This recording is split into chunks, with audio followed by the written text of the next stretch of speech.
SharePrices.com.au studios, I'm CJ Dore, and this series is all about how to get started in the market. Now this video is about how to find a broker.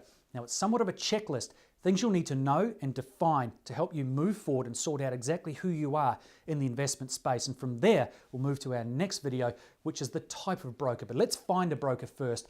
Let's work through our checklist here. And before you start looking, most important is how much are you investing with? What's your amount of capital? Is it part of your savings? Is it part of your super? Maybe it's a proportionate amount of your income that you're putting towards your investing. So there's the first thing. How much are you entering the marketplace with? And what types of products are you going to be investing? Now you may be familiar with some so far, you're comfortable in that area moving forward, or maybe you want to have a look around at different investment options for different types of returns. So define that as well. And also, what about the help you'll need with your decision making? Do you need someone right alongside you, making decisions with you, or maybe for you? Or are you quite comfortable? You've got a fair idea of the market, you watch the space on SharePrices.com.au with some of the technical indicators, and you're happy to move forward by yourself. So defining those will help you move forward in finding a broker. Let's move now and have a look at some of those investment options or instruments in the marketplace. Starting over on the left-hand side, we've got shares, and pretty common, most people know that when you're looking at share trading. That's buying and selling companies listed on the stock exchange, probably the most popular of the ones we're displaying here.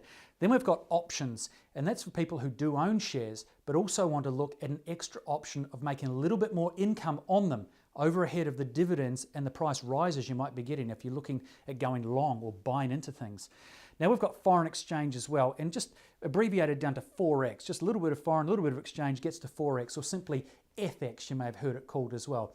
That's all about currencies, pairs, currency pairs, $1 versus another, say the Aussie dollar versus the American dollar.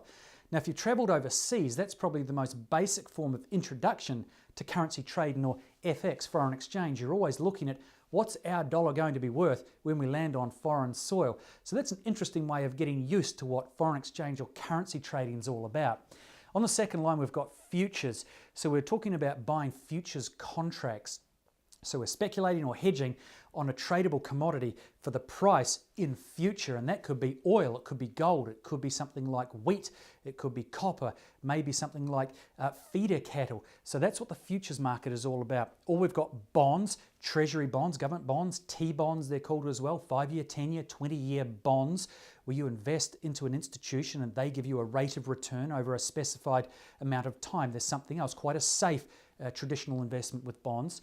Or we're looking at ETFs, what are called exchange traded funds. So it's an instrument that is an equity option for you there to invest in, and that's basically one stock listed on the exchange like any other company, but it's made up of other stocks. So that's another thing as well, and we'll get into that in another video down the track. But there's some of the things you can look at. And also finally, we've got there the MDA, the Managed Discretionary Account, quite popular, maybe if you are new. And as it suggests, managed discretionary, so someone manages the investment decisions on your behalf or at their discretion. So that could be a way for you to move forward also. But there's a way to find a broker, narrowing down all those options, working towards how to find a broker. So go through the checklist, work out those sort of things will help you define who you are in the investment space. Then you're getting closer to one of our final videos, and that's opening an investment account, and then you start to move forward and the fun starts hopefully. As for now, I'm CJ Dore from the SharePrices.com.au studios with our video series, How to Get Started, and in this case, finding a broker. Happy trading.